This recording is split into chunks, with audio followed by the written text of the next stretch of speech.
أعوذ بالله من الشيطان الرجيم بسم الله الرحمن الرحيم السلام علیکم ورحمۃ اللہ وبرکاتہ۔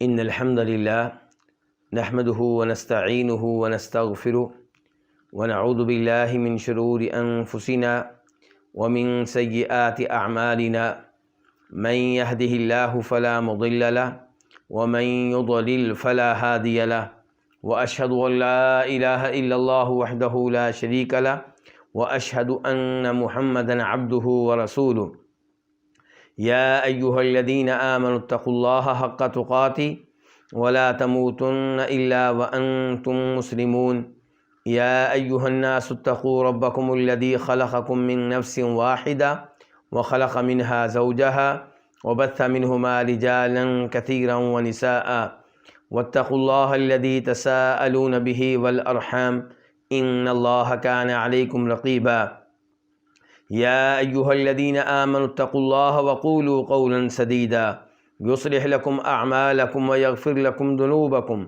ومن يطع الله ورسوله فقد فاز فوزا عظيما أما بعد فإن خير الحديث كتاب الله وخير الهدي هدي محمد صلى الله عليه وسلم وشر الأمور محدثاتها وكل محدثة بدعة وكل بدعة ضلالة وكل ضلالة في النار۔ امام بربہاری رحمہ اللہ اپنی مشہور و معروف کتاب شرح السنہ میں فرماتے ہیں، اور یہ کتاب کا مسئلہ نمبر 69 ہے، 69۔ وَاعْلَمْ أَنَّ أَرْوَاحَ الشُّهَدَاءِ فِي حَوَاصِلِ طَيْرٍ خُضْرٍ تَسْرَحُ فِي الْجَنَّةِ وَتَأْوِي إِلَى قَنَادِيلَ تَحْتَ الْعَرْشِ وَأَرْوَاحَ الْكُفَّارِ وَالْفُجَّارِ فی بئر برہوت وہی فی سجین۔ یہ بات جان لیں کہ شہداء کی روحیں سبز رنگ کے پرندوں کے پیٹ میں اور قالب میں اور جسم میں ہوتی ہیں، وہ جنت میں کھاتی پیتی ہیں اور عرش کے نیچے لٹکی ہوئی قندیلوں میں آ کر پناہ لیتی ہیں، اور کافروں کی اور فاجروں کی روحیں برہوت نامی کنویں میں ہیں، اور یہ کنواں سجین میں ہے۔ یہ امام بربہاری رحمہ اللہ نے بتایا ہے مومن اور کافر اور فاجر قسم کی روحوں کے بارے میں کہ ان کا انجام کیا ہوتا ہے، وہ مرنے کے بعد کہاں جاتی ہیں، کہاں رہتی ہیں۔ میں اس بارے میں چند احادیث آپ کے سامنے رکھوں گا جن سے یہ مسئلہ کسی حد تک واضح ہو جائے گا، لیکن اگر آپ یہ سمجھتے ہیں کہ میں یہ مسئلہ آپ کے سامنے 100% واضح کر دوں گا تو یہ ممکن نہیں ہے۔ کیوں ممکن نہیں ہے؟ کیونکہ یہ غیبی امور ہیں۔ برزخی جہان یعنی کہ مرنے کے بعد سے لے کے روز قیامت تک اٹھائے جانے سے پہلے کا جو وقت ہے، اس کو برزخی جہان کہا جاتا ہے۔ یہ جو برزخی جہان ہے، اس کی وہی خبریں ہمیں معلوم ہیں جو ہمیں بتا دی گئیں، جو نہیں بتائی گئیں وہ ہم اپنی طرف سے نہیں بتا سکتے، کیونکہ یہ چیزیں عقل سے، رائے سے، اجتہاد سے، قیاس سے معلوم نہیں ہو سکتی۔ یہ غیبی امور ہیں، جس قدر اللہ نے اور اللہ کے رسول نے بتا دیے صلی اللہ علیہ وسلم، اسی قدر ہمیں معلوم ہیں، اس سے زیادہ ہمیں معلوم نہیں ہیں۔ جو احادیث آپ کے سامنے رکھنا چاہتا ہوں، وہ احادیث آپ کے سامنے باقاعدہ طور پہ بیان کرنے سے پہلے میں چاہوں گا کہ میں ایک خلاصہ بیان کر دوں اس موضوع کے اوپر، اور خلاصہ بیان کرتے ہوئے میں مدد لوں گا کس سے؟ امام ابن ابی العز الحنفی رحمہ اللہ سے۔ یہ وہ امام ہیں جنہوں نے مشہور و معروف عقیدہ کی کتاب عقیدہ طحاویہ کی شرح لکھی ہے۔ عقیدہ طحاویہ لکھنے والے کون ہیں؟ امام ابو جعفر طحاوی۔ یہ پہلے شافعی ہوا کرتے تھے، پھر حنفی ہو گئے، تو انہوں نے عقیدے کے موضوع پہ کتاب لکھی، اور بڑی جاندار، بڑی عمدہ کتاب ہے۔ میں یہ نہیں کہتا کہ اس کے مسائل 100% ٹھیک ہیں، کہیں غلطی انسان سے ہو جاتی ہے، لیکن مجموعی طور پہ کتاب بڑی اچھی ہے۔ بلکہ سلفی مدارس میں، سلفی دینی اداروں میں کتاب پڑھائی جاتی ہے، عقیدہ طحاویہ۔ بہت سے لوگوں نے اس عقیدے کی شرح لکھی ہے، لیکن جس شرح کو سب سے زیادہ قبولیت حاصل ہوا، یعنی کہ جو سب سے زیادہ مقبول ہوئی، وہ امام ابن ابی العز الحنفی کی ہے۔ یہ فوت ہوئے ہیں 792 ہجری میں، 792،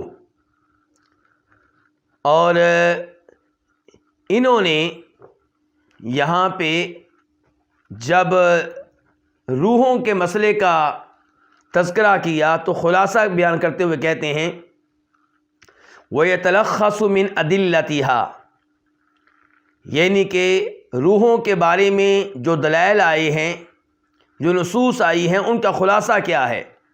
کہتے ہیں خلاصہ یہ ہے کہ ان الارواح فی البرزخ متفاوتۃ اعظم تفاوت، کہ برزخ میں، یعنی کہ مرنے کے بعد روحیں جو ہیں ان کے معاملات مختلف ہیں، ایک جیسے نہیں ہیں۔ فَمِنْهَا ارواح فی اعلی علیین، کچھ روحیں جو ہوتی ہیں وہ اعلی علیین میں ہوتی ہیں، فی الملأ الاعلی، بلند و بالا لوگوں کے ساتھ ہوتی ہیں۔ یہ کن کی روحیں؟ کہتے ہیں وہی ارواح الانبیاء صلوات اللہ علیہم وسلام ہو، یہ روحیں ہیں حضرات انبیاء کرام علیہم الصلوۃ والسلام کی۔ وہم متفاوتون فی منازلہم، اور یہ انبیاء کرام بھی اپنے مقام و مرتبہ کے لحاظ سے ایک جیسے نہیں ہیں، کسی کا مقام و مرتبہ دوسرے سے بڑھ کر ہے، کسی کا دوسرے سے کم تر ہے۔ کہتے ہیں وَمِنْهَا ارواح فی حواصل طیر خضر، اور کچھ روحیں ایسی ہوتی ہیں جو سبز رنگ کے پرندوں کے قالب میں ہوتی ہیں۔ تسرح فی الجنت حیث شاءت، جنت میں جہاں سے چاہتی ہیں کھاتی پیتی ہیں۔ وہی ارواح بعض الشہداء، اور یہ شہداء میں سے چند ایک کی روحیں ہیں، یعنی سب کی نہیں ہیں۔ لا کلہم، سب کی روحیں یہ نہیں ہیں سب شہداء کی، بل من الشہداء من تحبس روحہ عن دخول الجنہ لدین علیہ، کیونکہ کئی شہید ایسے ہیں جن کی روحوں کو جنت میں داخل ہونے کا موقع نہیں ملتا۔ کیوں؟ کیونکہ ان کے ذمے قرض ہوتا ہے جو انہوں نے ادا نہیں کیا تھا، اس وجہ سے انہیں جنت میں داخل ہونے کا موقع نہیں ملتا۔ کہتے ہیں جیسا کہ مسند احمد میں آیا ہے، عبداللہ بن جاش روایت کرتے ہیں کہ ایک آدمی نبی علیہ الصلوۃ والسلام کے پاس آیا اور اس نے کہا یا رسول اللہ، اے اللہ کے رسول، ما لی ان قتلت فی سبیل اللہ، اگر میں اللہ کی راہ میں شہید ہو جاؤں تو مجھے کیا ملے گا؟ قال الجنہ، آپ نے فرمایا جنت ملے گی۔ فلما ولا، جب وہ آدمی واپس چلا گیا تو قال، آپ نے کہا الا الدین، سوائے قرض کے۔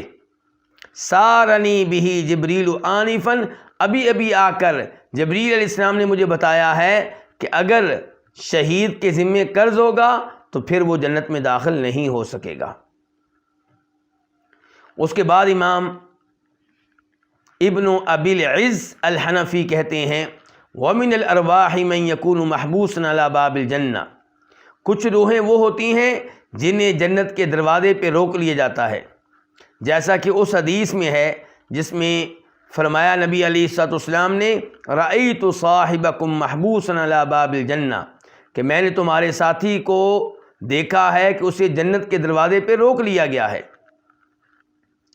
ومنہم من یکون محبوسا فی قبرہ، امام بربہاری، امام ابن ابی العز الحنفی کا موقف یہ ہے کہ کچھ روحیں ایسی ہیں جنہیں قبر میں روک لیا جاتا ہے، اور کچھ ایسی ہیں جو زمین پہ رہتی ہیں، اور کچھ روحیں ایسی ہیں جو زنا کرنے والے مردوں اور عورتوں کے تنور میں ہوتی ہیں، اور کچھ روحیں ایسی ہیں جو خون کی نہر میں ہوتی ہیں، اس میں وہ تیرتی ہیں اور ان کے منہ میں پتھر داخل کیے جاتے ہیں۔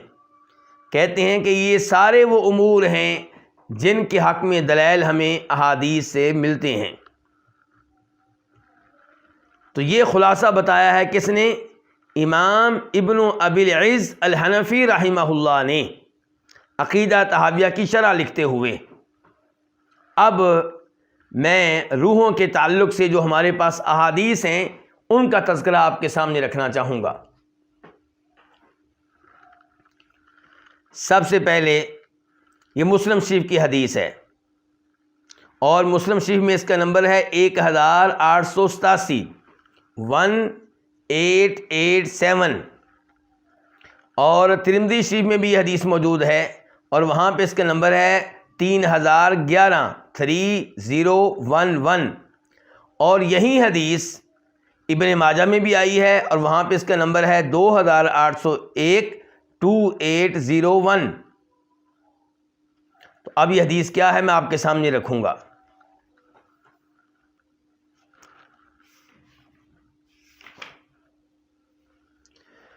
حدیث کے راوی کون ہیں؟ حدیث کے راوی مسروق ہیں، مسروق بن اجدہ، یہ مشہور و معروف تابعی ہیں، یعنی کہ یہ صحابی نہیں ہیں۔ یہ کہتے ہیں کہ سألنا عبد اللہ، ہم نے سوال کیا عبداللہ بن مسعود رضی اللہ تعالیٰ عنہ سے اس آیت کے بارے میں۔ تابعین سوال کر رہے ہیں کس سے؟ صحابی سے۔ کس بارے میں؟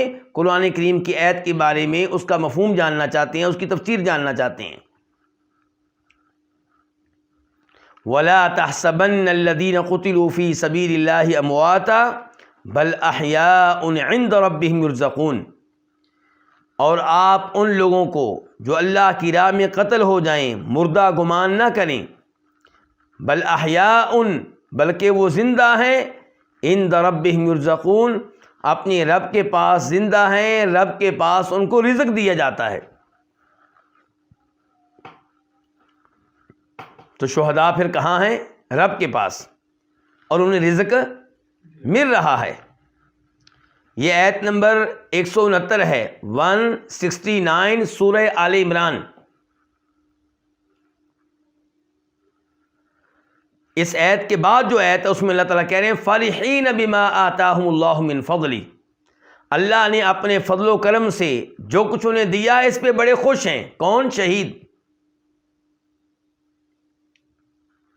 تو اس آیت کے بارے میں سوال کر رہے ہیں مسروق اور دیگر تابعین جناب عبداللہ بن مسعود رضی اللہ تعالیٰ عنہ سے۔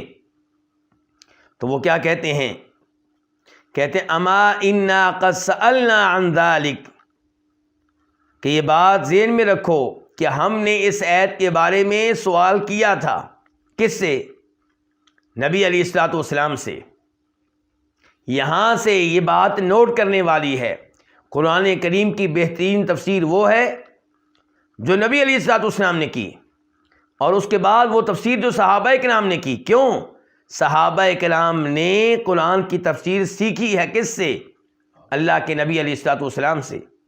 کہیں پہ وہ وعدے کر دیتے ہیں کہ ہم نے تفسیر اللہ کے رسول سے لی، اور کہیں پہ وہ وعدے نہیں کرتے، لیکن آپ حسن ظن رکھیں کہ انہوں نے یہ تفسیر کس سے لی ہوگی؟ نبی علیہ الصلوۃ والسلام سے لی ہوگی۔ اور اس سے یہ بھی معلوم ہوا کہ صحابہ کرام صرف قرآن کی تلاوت پہ اکتفا نہیں کرتے تھے، بلکہ اس کے ساتھ ساتھ وہ قرآن کریم کا معنی و مفہوم سمجھنے کی بھی ہر ممکن کوشش کرتے تھے۔ فقال، عبداللہ بن مسعود کہتے ہیں کہ نبی علیہ الصلوۃ والسلام نے کہا تھا ارواحہم فی جوف طیر خضر، کہ شہداء کی روحیں سبز پرندوں کے پیٹ میں ہوتی ہیں۔ یعنی کہ شہداء کی روحوں کو جسم ملتا ہے کس کا؟ سبز رنگ کے پرندوں کا۔ سبز رنگ کے پرندوں کے پیٹ میں کیا ہوتی ہیں؟ شہداء کی روحیں۔ لہا قنادیل معلقۃ بالعرش، اور ان کے لیے قندیلیں ہوتی ہیں جو اللہ کے عرش کے ساتھ لٹکی ہوتی ہیں۔ تسرح من الجنت حیث شاءت، یہ روحیں جنت میں جہاں سے چاہتی ہیں وہاں سے کھاتی پیتی ہیں۔ دیکھیے شہید کا مقام و مرتبہ، کہ سبز رنگ کے پرندوں میں ان کی روحیں ہیں، جنت میں اڑ رہی ہیں، اور عرش کے ساتھ لڑکی ہوئی قندیلوں میں آ کر آرام کرتی ہیں۔ ثم تأوی الی تلک القنادیل فرمایا کھانے پینے کے بعد کہاں آتی ہیں؟ ان قندیلوں میں آتی ہیں، وہاں پہ آ کے ٹھہرتی ہیں۔ فاطلع الیہم ربہم اطلاعۃ، ان کے رب نے ایک دفعہ ان کی طرف جھانک کر دیکھا۔ فقال، تو اللہ تعالی نے کہا، هل تشتہون شیئا، کیا کسی چیز کی تمہیں خواہش ہے، کسی چیز کی رغبت ہے؟ قالوا ای شیء نشتہی ونحن نسرع من الجنۃ حیث شئنا، ہمیں کس چیز کی خواہش ہوگی جب کہ صورتحال یہ ہے کہ ہم جنت میں جہاں سے چاہتے ہیں کھاتے پیتے ہیں۔ ففعل ذلک بہم 3 مرات، اللہ تعالیٰ نے یہ ان کے ساتھ 3 مرتبہ کیا۔ یہ کیا؟ یہ سوال 3 مرتبہ اللہ نے جھانک کر دیکھا اور 3 مرتبہ اللہ نے سوال کیا تمہاری کوئی خواہش ہو۔ فلما رأوا انہم لن یترکوا من ان یسألوا، جب وہ شہیدوں نے دیکھا کہ ان سے بار بار مطالبہ کیا جا رہا ہے کہ بتاؤ تمہاری کیا خواہش ہے، تمہاری کیا رغبت ہے، تو قالوا، تو انہوں نے بالآخر اپنی رغبت بتا دی۔ کیا؟ یا ربی، اے رب، نرید ان ترد ارواحنا، ہم چاہتے ہیں کہ تو ہماری روحیں لوٹا دے فی اجسادنا، ہمارے جسم میں۔ اس کا مطلب ہے کہ پہلے ان کی روحیں کہاں ہیں؟ سبز رنگ کے پرندوں کے پیٹ میں، ان کے اپنے جسم میں نہیں ہیں۔ حتی نقتل فی سبیلک مرۃ اخری، اے اللہ تو ہماری روحیں ہمارے جسم میں کیوں لٹا دے؟ تاکہ ہم جہاد کریں اور تیری راہ میں پھر شہید ہوں۔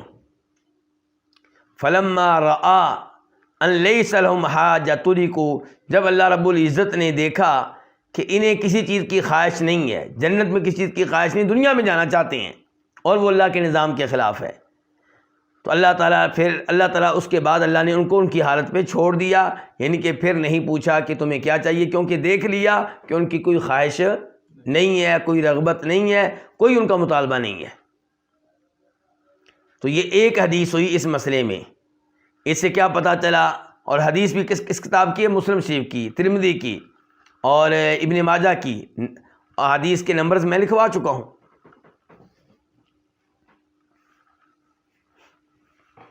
اس کے بعد ایک اور حدیث،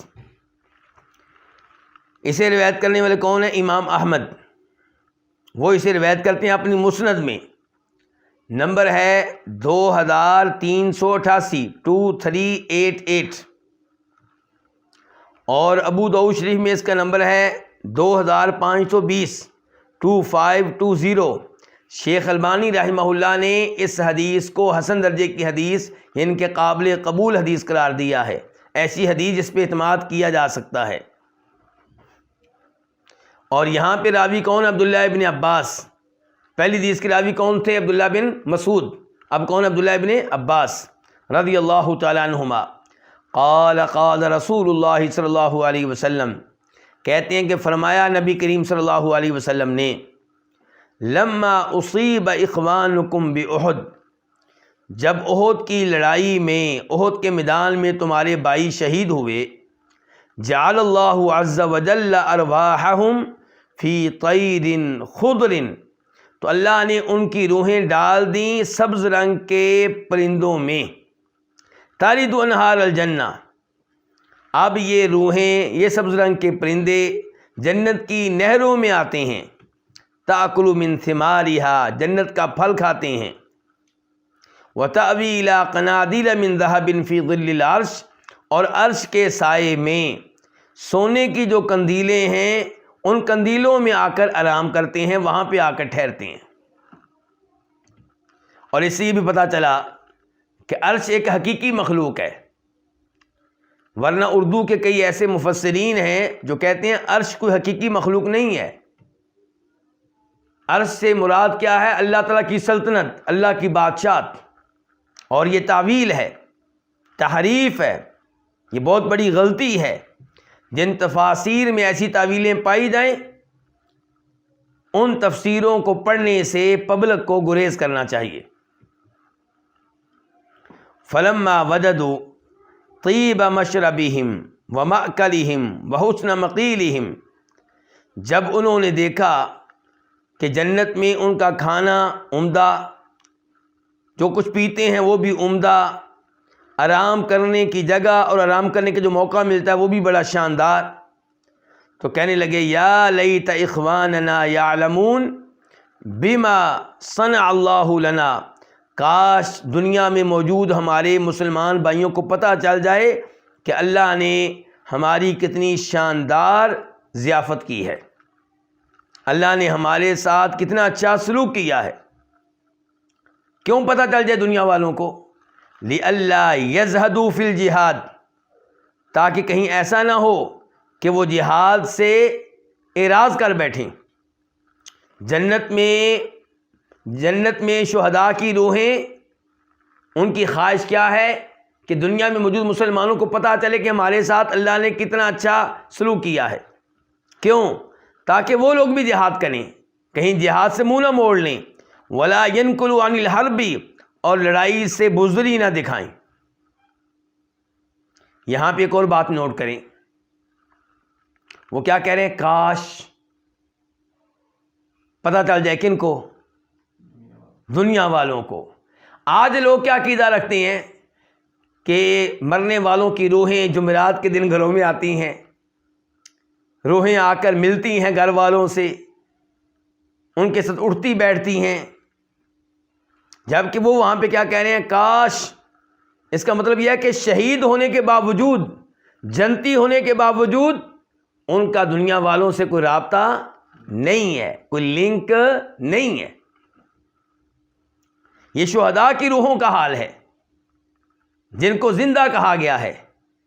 اسی لیے میں خبردار کروں گا، شہداء کی جو زندگی بتائی گئی ہے یہ برزخ کی زندگی ہے، دنیا والی زندگی نہیں ہے۔ کئی لوگ کہتے ہیں جی شہداء زندہ ہیں، اس کا مطلب کیا ہے کہ ان کو پکارو، ان سے دعائیں کرو،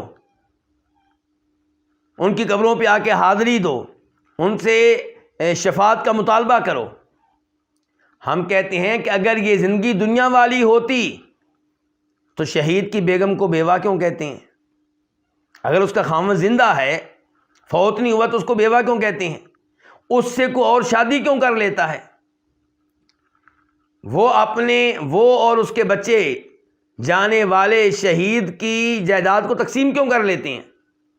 اسے پتہ چلا کہ وہ چلا گیا، فوت ہو گیا۔ جس زندگی کا تذکرہ آیا ہے وہ دنیا والی زندگی نہیں، برزخ کی زندگی ہے۔ تو یہاں پہ یہ شہداء کیا خواہش کر رہے ہیں کہ کاش ہمارے بھائیوں کو علم ہو جائے کہ ہم کتنی خیر میں ہیں، کتنے انعامات میں ہیں۔ فقال اللہ عز وجل، تو اللہ تعالیٰ نے ان سے کہا، انا ابلغہم عنکم، میں تمہارا پیغام ان تک پہنچا دیتا ہوں۔ کون پہنچا رہا ہے؟ اللہ۔ یہ نہیں ہے کہ اللہ نے کہا جاؤ تمہیں جانے کی اجازت ہے، جمعرات کے دن اپنے گھر میں چلے جانا اور وہاں پہ گفتگو کر لینا۔ فرمایا میں ان کو تمہارا پیغام پہنچا دیتا ہوں۔ فانزل اللہ عز وجل هؤلاء الآیات علی رسولہ، چنانچہ اللہ تعالیٰ نے یہ آیتیں اپنے رسول پہ نازل کیں کہ وَلَا تَحْسَبَنَّ الَّذِينَ قُتِلُوا فِي سَبِيلِ اللَّهِ أَمْوَاتًا، کہ ان لوگوں کو جو اللہ کی راہ میں قتل ہو جائیں، شہید ہو جائیں، مردہ نہ خیال کرو، بلکہ وہ زندہ ہیں۔ کہاں؟ عند ربہم، اپنے رب کے پاس، اور ان کو رزق بھی دیا جاتا ہے، اور خوش ہیں ان نعمتوں پہ جو اللہ نے ان پہ کی ہیں۔ یہ دوسری حدیث ہو گئی روحوں کے تعلق سے کہ برزخ میں وہ کہاں پہ ہیں، مرنے کے بعد کہاں جاتی ہیں۔ تیسری حدیث اسے بھی روایت کرنے والے امام احمد ہیں، مسند میں روایت کیا ہے، نمبر ہے 2390 2390، اور شیخ البانی رحمہ اللہ نے اس کو بھی حسن درجے کی روایت قرار دیا ہے۔ چنانچہ عبداللہ بن عباس کہتے ہیں اس حدیث میں کہ فرمایا نبی علیہ الصلوۃ والسلام نے، الشہداء علی بارق نہر بباب الجنہ فی قبۃ خضراء، شہداء جنت کے دروازے پہ ایک نہر پہ ہوتے ہیں۔ شہداء ایک نہر پہ ہوتے ہیں، کہاں؟ جنت کے دروازے پہ، سبز رنگ کے گنبد میں۔ یخرج علیہم رزقہم من الجنہ، ان کا رزق کہاں سے آتا ہے؟ جنت سے آتا ہے، صبح بھی اور شام بھی۔ امام ابن ابی العز الحنفی نے کیا کہا تھا کہ سارے شہداء جنت کے اندر نہیں ہوتے. انہوں نے کیا کہا تھا؟ کئی شہداء ایسے ہوتے ہیں جنہیں جنت میں جانے سے روک لیا جاتا ہے. اب میں یہ تو نہیں بتا سکتا کہ اس حدیث میں جن شہداء کا تذکرہ آیا ہے یہ کیوں جنت کے اندر نہیں جا سکے. رزق جنت سے آ رہا ہے لیکن جنت کے دروازے پہ ہیں. لیکن بہرحال اس سے پتہ چلا کہ سب شہداء جنت کے اندر موجود نہیں ہوتے. یہ الفاظ پھر سن لیں کہ شہداء ایک نہر پہ ہوتے ہیں جنت کے دروازے پہ سبز رنگ کے گنبد میں. ان کا رزق صبح و شام جنت سے آتا ہے. اس کے بعد ایک اور حدیث، یہ حدیث نمبر 4 ہے اس موضوع پہ، اور اسے روایت کرنے والے امام احمد، اور مسند میں اس حدیث کا نمبر ہے 15778 15778 اور یہی حدیث امام ابن ماجہ اپنی سنن میں لے کر آئے ہیں، اور وہاں پہ اس کا نمبر ہے 4271 یعنی کہ 4271. اور شیخ البانی رحمہ اللہ نے اس حدیث کو صحیح قرار دیا ہے. اور اس حدیث کی میں ایک عجیب بات آپ کو بتاؤں. اس حدیث کو روایت کرنے والے اماموں میں سے ایک بڑے امام کون ہے؟ امام احمد. اور آپ جانتے ہیں جو مشہور بڑے امام ہیں وہ کتنے ہیں؟ 4. ویسے تو باقی بھی بڑے بڑے امام ہیں لیکن لوگوں میں جن کی شہرت باقی رہی وہ 4 ہیں. تو ان میں سے جو اس حدیث کو روایت کرنے والے کون ہیں؟ امام احمد. اور وہ کہتے ہیں حدثنا محمد بن ادریس یعنی شافعی، کہتے ہیں ہمیں یہ حدیث بیان کی تھی امام شافعی نے. تو امام احمد کے استاد ہیں کون؟ امام شافعی. اور وہ کیا کہتے ہیں؟ عن مالک. امام شافعی کیسے روایت کر رہے ہیں؟ امام مالک سے. یہ تینوں امام مالک، امام شافعی، امام احمد حدیث کے میدان میں بہت آگے ہیں. امام مالک کی باقاعدہ حدیث کی کتاب ہے جسے کیا کہتے ہیں؟ موطا. امام احمد کی کتاب جسے کیا کہتے ہیں؟ مسند. امام شافعی کی احادیث بھی آپ کو امام شافعی کی کتاب الام میں آپ کو ان کی احادیث کثرت سے ملیں گی. ہر حدیث کو سند کے ساتھ روایت کرتے ہیں. تو اس لیے ان تینوں اماموں کو اور ان کے مسلک پہ چلنے والوں کو کہتے ہیں اصحاب حدیث، کہ یہ حدیث کا بہت اہتمام کرتے تھے. ان کے مقابلے میں فقہ حنفی اپنانے والے علماء کرام کو کہا جاتا تھا اصحاب رائے، کہ یہ اپنی رائے پہ چلتے ہیں، اپنے خیال پہ چلتے ہیں، قیاس پہ چلتے ہیں، عقل پہ چلتے ہیں. کیا مطلب؟ یعنی کہ باقی جو 3 مسلک کے لوگ ہیں وہ حدیث کو زیادہ اہمیت دیتے ہیں، لیکن فقہ حنفی کے لوگ بھی حدیث پہ چلتے ہیں لیکن کبھی کبھی احادیث کو نظر انداز کر دیتے ہیں یہ کہہ کر کہ یہ حدیث ہمارے اصولوں کے خلاف ہے. انہوں نے کئی اصول بنا رکھے ہیں. مثال کے طور پہ اسی حدیث کو لے لیں کہ لا نکاح الا بولی، نکاح تب درست ہوگا جب لڑکی کی طرف سے نکاح کرنے والا اس کا ولی ہو، اس کا باپ نہیں تو اس کا دادا نہیں ہے تو اس کا سگا بھائی، یہ اس کا نکاح کریں تب نکاح ٹھیک ہوگا. اگر وہ خود ہی نکاح کر رہی ہے بغیر ولی کے تو اس کا نکاح درست نہیں ہے. اب فقہ حنفی کے علماء کرام کیا کہتے ہیں کہ لڑکی اگر باپ کی اجازت کے بغیر تنہا بھاگ کر نکاح کر لیتی ہے تو اس کا نکاح ٹھیک ہے، اسے ایسا کرنا نہیں چاہیے لیکن کر لے تو ٹھیک ہے. باقی علماء کرام نے کہا بھی اس معاملے میں تو حدیث ہے کہ ولی کے بغیر نکاح نہیں ہوتا. تو وہ کہتے ہیں حدیث تو موجود ہے، اگرچہ اسے روایت کرنے والے 3-4 صحابہ کرام ہیں اور تم اسے صحیح بھی کہتے ہو، لیکن ہمارا دل اس کے اوپر مطمئن نہیں ہے. کیوں؟ کہتے ہیں کہ نکاح تو مدینہ میں کثرت سے ہوتے تھے، یہ ہر گھر کا مسئلہ تھا. اس لحاظ سے اس موضوع پہ حدیثیں بہت زیادہ ہونی چاہیے تھیں. کوئی 70 حدیثیں ہوتی ہیں، کوئی 80 ہوتی ہیں، کوئی 90 ہوتی ہیں، کوئی 60 ہوتی ہیں، 3-4 کیوں رہ گئی ہیں؟ تو اس لیے ہمارا دل مطمئن نہیں ہے. یہ انہوں نے اصول بنایا، جبکہ اصول غلط ہے. صحیح بات یہ ہے کہ ایک حدیث بھی مل جائے نبی علیہ الصلوۃ والسلام کی تو اس پہ عمل کرنا واجب ہے. صحابہ کرام ایک حدیث ملنے پہ سر جھکا دیا کرتے تھے. وہ یہ نہیں کہتے تھے اب ایک حدیث اور لے آؤ، دوسری لے آؤ، حتیٰ کہ یہ احادیث متواتر بن جائیں، 60 ہو جائیں، 70 ہو جائیں، 80 ہو جائیں، 90 ہو جائیں. ایسا مطالبہ وہ نہیں کرتے تھے. تو بہرحال کہنے کا مطلب یہ ہے کہ اس حدیث کی سند میں عجیب اتفاق ہے کہ تینوں امام ایک ساتھ آ گئے، امام احمد، امام شافعی اور امام مالک. اور امام مالک روایت کرتے ہیں ابن شہاب زہری سے، مشہور و معروف تابعی ہیں، بہت بڑے محدث ہیں. اور وہ روایت کرتے ہیں عبد الرحمن بن کعب بن مالک سے، مشہور و معروف صحابی کعب بن مالک کے بیٹے عبد الرحمن سے. کعب بن مالک وہی ہیں جو تبوک کی لڑائی میں پیچھے رہ گئے تھے، 3 صحابہ کرام پیچھے رہ گئے تھے، ان میں سے ایک یہ بھی تھے جن کی بعد میں توبہ نازل ہوئی تھی. اور یہ روایت کرتے ہیں عبد الرحمن بن کعب بن مالک، کہتے ہیں کہ ان کے والد کعب بن مالک بیان کیا کرتے تھے کہ فرمایا نبی کریم صلی اللہ علیہ وسلم نے انما نسمۃ المؤمن طائر، مومن کی روح، یہاں پہ شہید کا لفظ نہیں ہے، کیا ہے؟ مومن کی روح. مومن کی روح طائر ایک پرندے کی شکل میں ہوتی ہے، یعلق فی شجر الجنہ حتی یرجعہ اللہ. اور یہ مومن کی روح جنت میں رہتی ہے، کھاتی پیتی ہے جنت کے درختوں سے، یہاں تک کہ اللہ تعالیٰ اس کو اس کے جسم میں لٹا دیں گے. وہ دن آئے گا.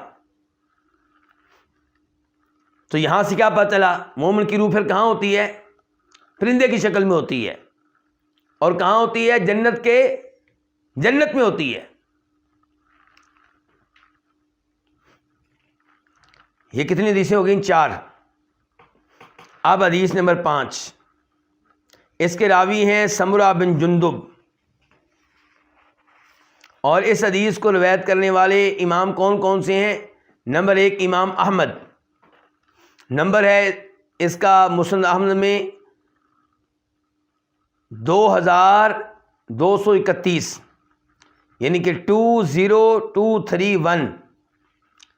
آپ کہیں گے 20,231، 2000 نہیں بلکہ 20,231، 20231. اور ابو داؤد شریف میں اس کا نمبر ہے 3,341، 3341. اور نسائی شریف میں اس کا نمبر ہے 4,685، 4685. اور شیخ البانی رحمہ اللہ نے اس حدیث کو حسن درجے کی حدیث قرار دیا ہے. تو راوی کون تھے؟ سمرہ بن جندب.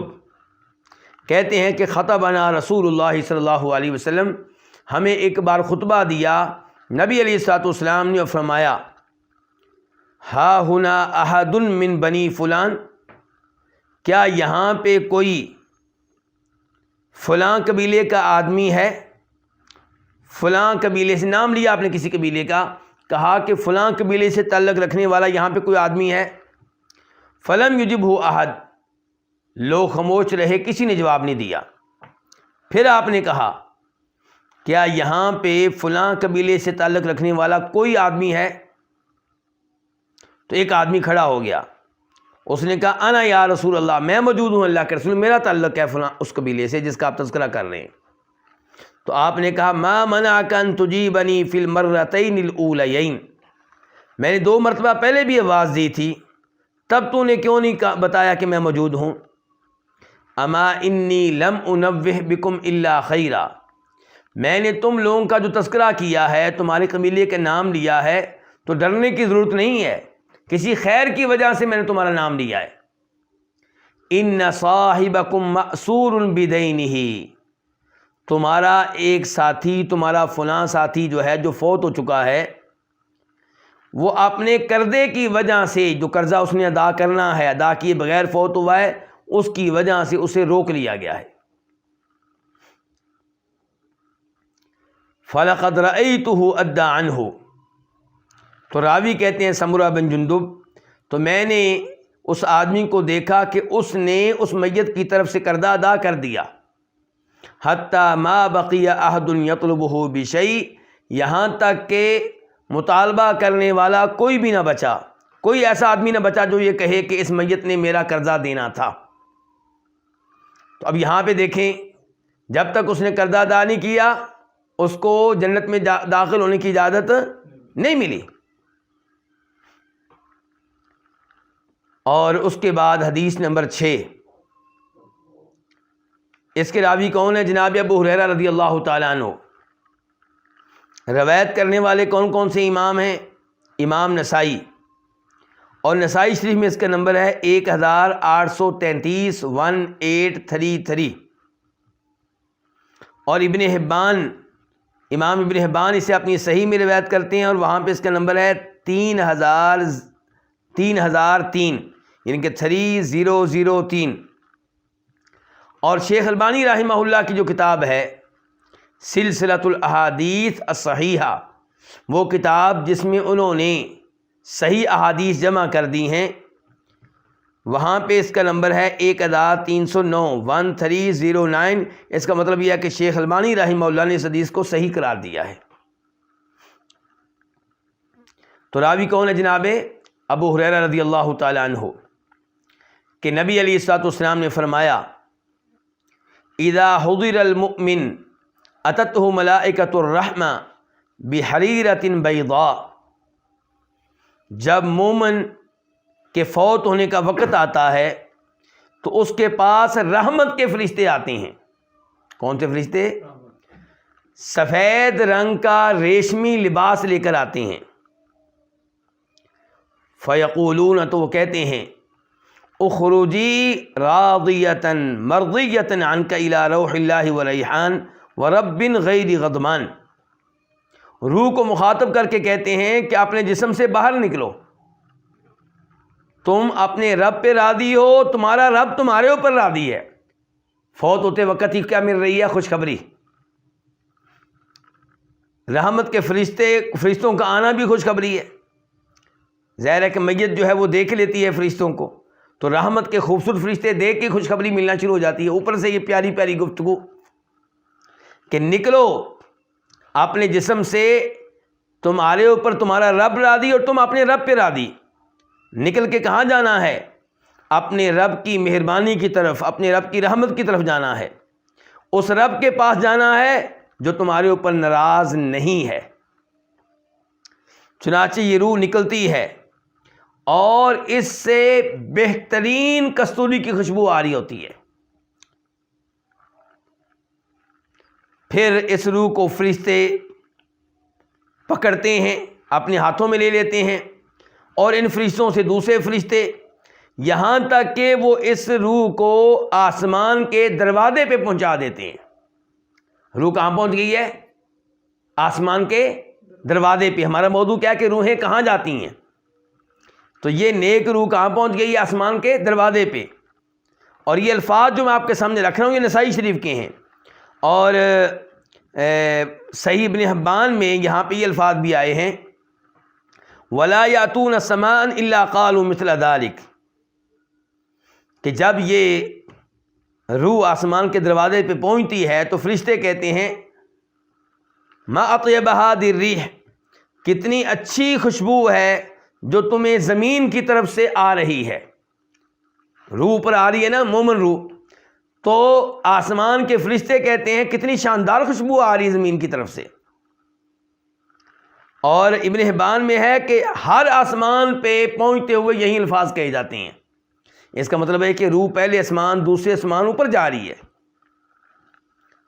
فَيَأْتُونَ بِهِ أَرْوَاحَ الْمُؤْمِنِينَ، تو فرشتے اس روح کو لے کر پہنچ جاتے ہیں وہاں پہ جہاں دیگر مومن روحیں ہوتی ہیں. تو مومن روحیں پھر نیچے ہیں کہ اوپر ہیں؟ اوپر ہیں. تو اب کیا ہوتا ہے؟ فرماتے ہیں نبی علیہ الصلوۃ والسلام جب یہ روح مومن روح میں پہنچتی ہے تو اس کی آمد پہ وہ ایسے خوش ہوتے ہیں جیسے کسی گھر کا آدمی ایک عرصے تک غائب رہے اور اب آئے. تو گھر والے کتنے خوش ہوں گے کہ سال کے بعد یہ آیا ہے، 2 سال کے بعد آیا ہے، 3 سال کے بعد. اس انداز سے مومن روحیں خوش ہوتی ہیں اس کی آمد پہ. فَيَسْأَلُونَهُ، اب مومن روحیں اس روح سے سوال کرتی ہیں ماذا فعل فلان، فلاں آدمی کا کیا بنا. مومن روحیں کس سے پوچھ رہی ہیں؟ اس نئی آنے والی مومن روح سے کہ فلاں آدمی دنیا میں تھا، اس کا کیا بنا؟ اس کا مطلب یہ ہے کہ مومن روحوں کو بذات خود علم نہیں ہے. تو یہ عقیدہ غلط ہوا کہ مومن روحیں یا اچھی روحیں دنیا میں آتی ہیں اور ان کو پتہ ہے کیا ہو رہا ہے، کون فوت ہو رہا ہے، کون ہمیں پکار رہا ہے. نہیں، کچھ پتہ نہیں ان کو. یہ جنتی روحیں اللہ کے ولیوں کی روحیں ہوئیں، ان کو بھی پتہ نہیں ہے. یہ تو آنے والی روح سے پوچھ رہے ہیں کہ کیا بنا فلاں کا، ماذا فعل فلان، فیقولون، تو پھر وہ کہتے ہیں دعوہ، اس کو چھوڑ دو، فإنہ کان فی غم الدنیا، کیونکہ یہ دنیا کے غموں میں تھا. اس کو چھوڑ دو، یہ دنیا کے غموں میں تھا. اس سے کیا مراد ہے؟ اس کا ایک مطلب یہ ہے کہ یہ جو نئی روح آئی ہے اس سے یہ سوال نہ کرو، کیونکہ دنیا میں یہ پریشان تھا. اب پریشان نہیں ہے. کہاں پریشان تھا؟ دنیا میں. وہاں تو اسے اپنا ہوش نہیں تھا، اس سے کیا پوچھنا ہے. یہ اس کا معنی بن سکتا ہے. دوسرا اس کا معنی یہ ہو سکتا ہے کہ جس کے بارے میں پوچھ رہے ہو اس کے بارے میں نہ پوچھو، وہ تو دنیا کی ٹینشنوں میں تھا بس.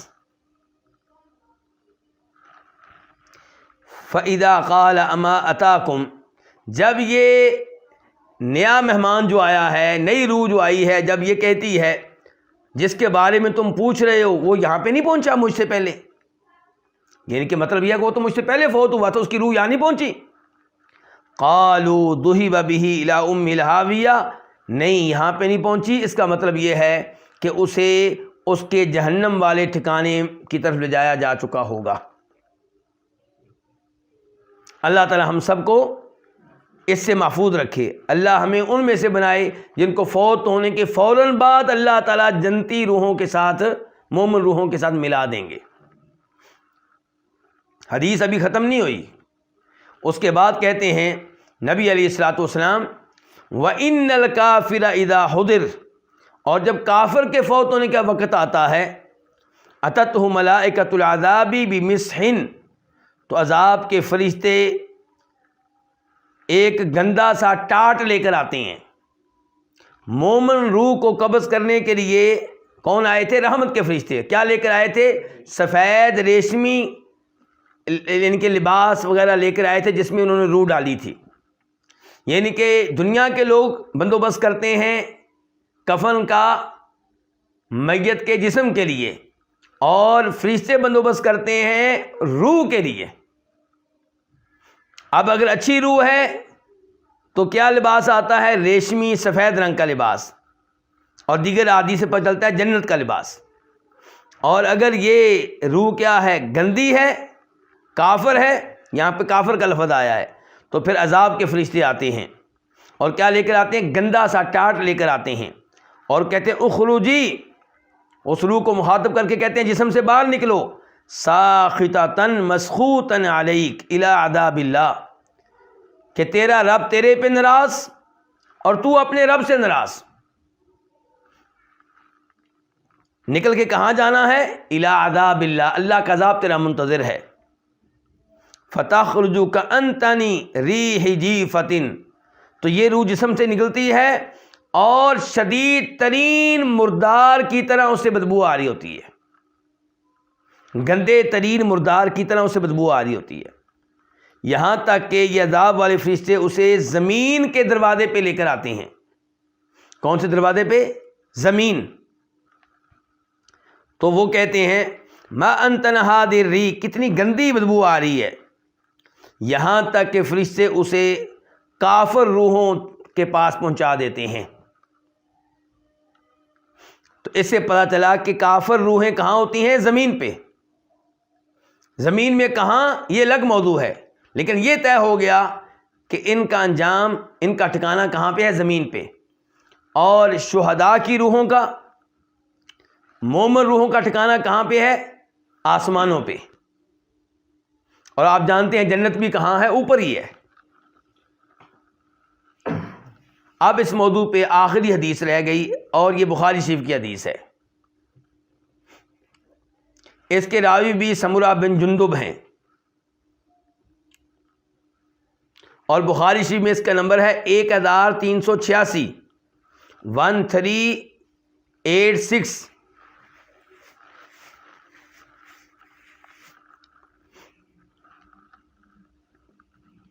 سمرہ بن جندب کہتے ہیں کان النبی صلی اللہ علیہ وسلم اذا صلی صلاۃ اقبل علینا بوجہہ، کہ نبی علیہ الصلوۃ والسلام جب نماز پڑھاتے تو نماز کے بعد اپنا چہرہ ہماری طرف کر لیتے، مقتدیوں کی طرف کر لیتے. فقال، فرماتے من رآ منکم اللیلۃ رؤیا، تم میں سے کس نے آج رات کوئی خواب دیکھا ہے. اس کا مطلب یہ ہے کہ کس نماز کی بات ہو رہی ہے؟ نماز فجر کی. نماز فجر کے بعد پوچھتے ہیں کہ آج رات کس نے کوئی خواب دیکھا ہے. قال، سمرہ بن جندب کہتے ہیں فَإِن رَآ أَحَدٌ قَصَّهَا، اگر کسی نے خواب دیکھا ہوتا تو بیان کر دیتا. فَيَقُولُ مَا شَاءَ اللَّهُ، تو آپ اس خواب کی تعبیر کے طور پہ جو اللہ چاہتا وہ فرماتے، وہ کہتے، وہ بیان کرتے. فَسَأَلَنَا يَوْمًا، چنانچہ ایک دن آپ نے ہم سے سوال کیا اور کہا هَلْ رَآ أَحَدٌ مِّنكُمْ رُؤْيَا، کیا تم میں سے کسی نے کوئی خواب دیکھا ہے؟ قلنا لا، ہم نے کہا ہم نے تو کوئی خواب نہیں دیکھا. آپ نے کہا لیکنی رأیت اللیلۃ رجلین اتیانی، لیکن میں نے آج رات دو آدمی دیکھے، وہ میرے پاس آئے تھے. اور یہ ذہن میں رہے کہ انبیاء کرام علیہم السلام کے خواب کیا ہوتے ہیں؟ دین ہوتے ہیں، اللہ کی طرف سے ہوتے ہیں، سچ ہوتے ہیں، حق ہوتے ہیں. فرمایا میرے پاس خواب میں دو آدمی آئے تھے، فأخذا بیدی، انہوں نے میرا ہاتھ پکڑا، فأخرجانی الی الارض المقدسہ، اور مجھے مقدس زمین پہ لے گئے، پاک زمین پہ لے گئے. فإذا رجل جالس، تو اچانک ایک آدمی بیٹھا ہوا ہے. ورجل قائم بیدہ، اور اس کے پاس ایک آدمی کھڑا ہے، اس کے ہاتھ میں کلوب من حدید، لوہے کا آنکڑا ہے. لوہے کا آنکڑا کسے کہتے ہیں؟ یعنی کہ لوہے کی آپ کہہ لیں، ایک لمبا لوہا کہہ لیں، اور اس کے ساتھ چھوٹے چھوٹے لوہے اور لگے ہوئے ہیں اس طرح کے، یعنی کہ نوک والے. کیسے؟ نوک والے اس طرح. یدخلہ فی شدقی، یہ آدمی جو کھڑا ہے یہ بیٹھے ہوئے آدمی کے جبڑے میں اس لوہے کے آنکڑے کو داخل کرتا ہے، حتیٰ یبلغ قفاہ، یہاں تک کہ لوہے کا آنکڑا اس کی گدی تک پہنچ جاتا ہے پیچھے. ثم یفعل بشدقہ الآخر مثل ذلک، پھر یہ کھڑا ہوا آدمی اس کے دوسرے جبڑے کے ساتھ بھی ایسا ہی کرتا ہے. ویلتئم شدقہ ھذا، اتنی دیر تک پہلا جبڑا ٹھیک ہو جاتا ہے. فیعود فیصنع مثلہ، تو وہ ایسا اس کے ساتھ کرتا ہی رہتا ہے، یہ سزا ملتی رہتی ہے. قلت ما ھذا، میں نے کہا یہ کیا ہے؟ تو ان دو آدمیوں نے کہا انطلق، آگے چلیں. ہم آگے چلے یہاں تک کہ ہم ایک آدمی کے پاس آئے جو اپنی گدی کے بال لیٹا ہوا تھا، یعنی کہ سیدھا لیٹا ہوا تھا، اور ایک آدمی اس کے سر کے پاس کھڑا تھا. کیا لے کر؟ ایک پتھر یا چٹان لے کر. فَيَشْدَخُ بِهِ رَأْسَهُ، اس پتھر کے ساتھ وہ اس کے سر کو کچل رہا تھا. جب وہ پتھر مارتا اسے تو پتھر دور چلا جاتا، پھر یہ آدمی پتھر کو لانے کے لیے جاتا. کون؟ یہ پتھر مارنے والا. جب واپس آتا تو اس آدمی کا سر ٹھیک ہو جاتا، یہ پھر اس کے اوپر حملہ کرتا اور اس کے سر کو کچلتا. کس کے ساتھ؟ پتھر کے ساتھ. تو میں نے کہا یہ کیا ہے، یہ کون ہے؟ تو انہوں نے کہا آگے چلیں. میں آگے چلا تو آگے ایک سوراخ تھا، تنور کی طرح کا سوراخ، تنور جس میں روٹیاں پکاتی ہیں. اس کا اوپر کا حصہ تنگ تھا، نیچے والا حصہ بڑا وسیع اور کشادہ تھا، یعنی کہ منہ تنگ اور نیچے پیندہ جو ہے وہ بہت وسیع کشادہ کھلا. اس کے نیچے آگ جل رہی تھی. جب وہ آگ قریب ہوتی تو یہ لوگ جو اس میں موجود تھے یہ اوپر کو اٹھتے اور یوں لگتا کہ جیسے یہ تنور سے باہر نکل آئیں گے. جب آگ ٹھنڈی ہوتی تو یہ واپس اسی گڑھے میں گر پڑتے. اور اس میں کئی مرد بھی تھے، کئی عورتیں بھی تھیں، اور سب ننگے تھے. میں نے کہا یہ کیا ہے، یہ کون ہے؟ تو انہوں نے کہا آگے چلیں. تو ہم چلے یہاں تک کہ ہم ایک نہر کے پاس آئے جو خون کی نہر تھی. اس میں ایک آدمی کھڑا تھا یہ جو آدمی کھڑا تھا یہ نہر کے سینٹر میں، نہر کے کنارے پہ تھا، جیسا کہ دوسری روایت سے معلوم ہوتا ہے، اور ایک اور آدمی اس کے ہاتھ میں پتھر۔ تو یہ آدمی جو نہر میں تھا، خونی نہر میں، جب بھی باہر نکلنے لگتا تو وہ آدمی جس کے پاس پتھر تھا وہ اس کے منہ پہ پتھر مارتا اور اس کو واپس وہاں بھیج دیتا جہاں پہ پہلے تھا۔ جب بھی یہ نکلنے لگتا اس کو پتھر پڑتے۔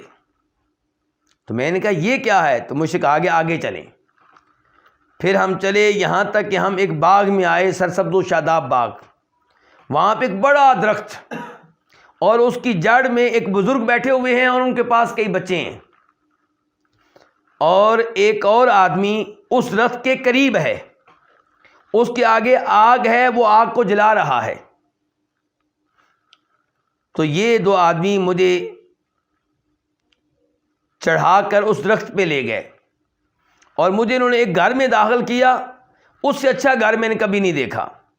اس میں کئی بزرگ آدمی تھے، کئی نوجوان تھے، کئی عورتیں تھیں، کئی بچے تھے۔ پھر انہوں نے مجھے وہاں سے نکالا اس گھر سے اور مجھے درخت پہ چڑھایا۔ اب مجھے ایک اور گھر میں لے گئے جو پہلے سے بھی اچھا، پہلے سے بھی عمدہ تھا، اور وہاں پہ بھی کئی بزرگ اور کئی نوجوان تھے۔ میں نے کہا پوری رات تم لوگ مجھے چکر لگواتے رہے ہو، مجھے بتاؤ اس کے بارے میں جو میں نے دیکھا یہ کیا چیز تھی، کیا معاملہ تھا؟ انہوں نے کہا کہ جہاں تک تعلق ہے اس آدمی کا جس کے جبڑے کو چیرا جا رہا تھا، تو یہ وہ جھوٹا آدمی ہے جو جھوٹ بیان کرتا تو یہ جھوٹ پوری دنیا میں پھیل جاتا اور اس کو یہ سزا قیامت تک ملتی رہے گی۔ آج کل کے ٹی وی اینکر جو ہیں وہ اس کی مثال بن سکتے ہیں اگر وہ جھوٹ بولتے ہیں تو۔ جو اینکر جھوٹ بولتا ہے آپ یہ جانتے ہیں کہ ٹی وی کے ذریعے اس کا جھوٹ کہاں پہنچتا ہے، دنیا کے کونے کونے تک پہنچتا ہے۔ تو ان کو اللہ سے ڈرنا چاہیے، اور علماء کو جو جھوٹی روایتیں بیان کرتے ہیں انہیں بھی اللہ سے ڈرنا چاہیے، جو من گھڑت قصے کہانیاں بیان کرتے ہیں ان کو بھی اللہ سے ڈرنا چاہیے۔ تو یہ دیکھیں کہ جبڑے چیرے جا رہے ہیں کس وجہ سے؟ ایک جھوٹا آدمی تھا، جھوٹ بولتا تو اس کا جھوٹ پوری دنیا میں پھیل جاتا، تو اسے یہ سزا ملتی رہے گی قیامت تک۔ اس کا مطلب یہ کہ قیامت کا منظر نہیں ہے، قیامت سے پہلے کا منظر ہے، اور اسی کو کیا کہتے ہیں؟ برزخ۔ اس کو کیا کہتے ہیں؟ برزخ۔ والذی رأیتہ یشتخ رأسہ فرجل علمہ اللہ القرآن، اور وہ شخص جس کو آپ نے دیکھا کہ اس کے سر کو کچلا جا رہا ہے، تو یہ وہ آدمی تھا جس کو اللہ نے قرآن کی دولت دی، قرآن کا علم دیا۔ فنام عنہ باللیل، رات کو سویا رہا، یعنی کہ رات کو قرآن کی تلاوت نہیں کرتا تھا۔ ولم یعمل فیہ بالنہار، اور دن کے وقت قرآن پہ عمل بھی نہیں کرتا تھا، یعنی کہ بد عمل، قرآن پہ عمل بھی نہیں، قرآن کی تلاوت بھی نہیں۔ یفعل بہ الی یوم القیامہ، اس کو یہ سزا ملتی رہے گی قیامت کے دن تک۔ پھر نوٹ کریں یہ بات، یعنی کہ یہ قیامت کے بعد کی سزا نہیں ہے، یہ قیامت سے پہلے کی سزا، اس کو کیا کہتے ہیں؟ برزخ۔ اور یہ سزا کس کو مل رہی ہے؟ اس آدمی کو جس کو اللہ نے قرآن کا علم دیا لیکن وہ قرآن سے اعراض کر چکا اور قرآن پہ عمل بھی نہیں کرتا، نہ تلاوت نہ اس پہ عمل۔ اور فرمایا والذی رأیتہ فی الثقب فہم الزنا، اور جس کو آپ نے دیکھا کہ وہ سوراخ میں ہے، تو یہ لوگ کون تھے؟ یہ زانی لوگ تھے، بدکاری کرنے والے۔ اس سے پتہ چلا کہ زانیوں کی سزا یہ ہے قیامت سے پہلے پہلے۔ والذی رأیتہ فی النہر آکل الربا، اور جس کو آپ نے نہر میں دیکھا کہ وہ نہر خونی نہر میں ہے، نہر سے نکلنے کی کوشش کرتا ہے اور اس کو پتھر اس کے منہ پہ مارے جاتے ہیں، تو یہ کون ہے؟ فرمایا سود کھانے والے۔ تو ان چار لوگوں کو سزا مل رہی ہے۔ یہ کہاں مل رہی ہے؟ برزخ میں۔ اور کن کو مل رہی ہے؟ ان کی روحوں کو۔ تو یہ پتہ چلا ان روحوں کا انجام کیا ہے اور یہ کس حالت میں ہے۔ فرمایا والشیخ فی اصل الشجرہ، اور وہ بزرگ جو درخت کی جڑ میں تھے، جن کے دائیں بائیں بچے تھے، وہ ابراہیم علیہ السلام ہیں، اور جو بچے ان کے ارد گرد تھے وہ کون ہیں؟ لوگوں کی اولاد، یعنی کہ وہ بچے چھوٹی عمر میں فوت ہو گئے، وہ ابراہیم علیہ السلام کے پاس بیٹھے ہوئے ہیں۔ والذی یوقد النار، اور وہ جو آگ کو تیز کر رہا تھا، آگ جلا رہا تھا، وہ مالک ہے جہنم کا داروغہ، وہ فرشتہ جس کی جہنم پہ ڈیوٹی ہے۔ والدار الاولی التی دخلت دار عامۃ المؤمنین، اور درخت پہ چڑھ کر آپ کو جس پہلے گھر میں لے جایا گیا، جس کے بارے میں آپ نے کہا کہ اس سے اچھا گھر میں نے کبھی نہیں دیکھا، وہ عام مومنوں کا گھر تھا۔ اس کا مطلب ہے کہ وہاں پہ کون تھی؟ مومن روحیں۔ وَأَمَّا هَذِهِ الدَّارُ، اور یہ گھر جو بعد میں آپ نے دیکھا، جو آپ نے کہا جو اس سے بھی اچھا تھا، تو فدار الشہداء، یہ شہداء کا گھر تھا۔ وَأَنَا جبریل، اور میں جبریل ہوں۔ گفتگو کرنے والے نے کیا کہا؟ میں جبریل ہوں۔ وَهَذَا میکائیل، اور یہ میکائیل ہیں۔ فَرْفَعْ رَأْسَكَ، آپ اپنا سر اٹھائیے۔ فَرَفَعْتُ رَأْسِي، آپ کہتے ہیں میں نے سر اٹھایا۔ فَإِذَا فَوْقِي مِثْلُ السَّحَابِ، میرے اوپر ایسی کوئی چیز تھی جیسے بادل ہوتے ہیں۔ تو انہوں نے کہا ذاک منزلک، یہ آپ کا محل ہے، یہ آپ کا جائے قیام ہے۔ قلت، تو میں نے کہا دعانی ادخل منزلی، مجھے اجازت دو، مجھے چھوڑو تاکہ میں اپنے اس گھر میں داخل ہو جاؤں۔ تو انہوں نے کہا انہ بقی لک عمر، ابھی آپ کی دنیاوی عمر مکمل نہیں ہوئی۔ فلو استکملتا، جب آپ کی عمر مکمل ہو جائے گی، اتیت منزلک، تب آپ اپنے اسی گھر میں آئیں گے۔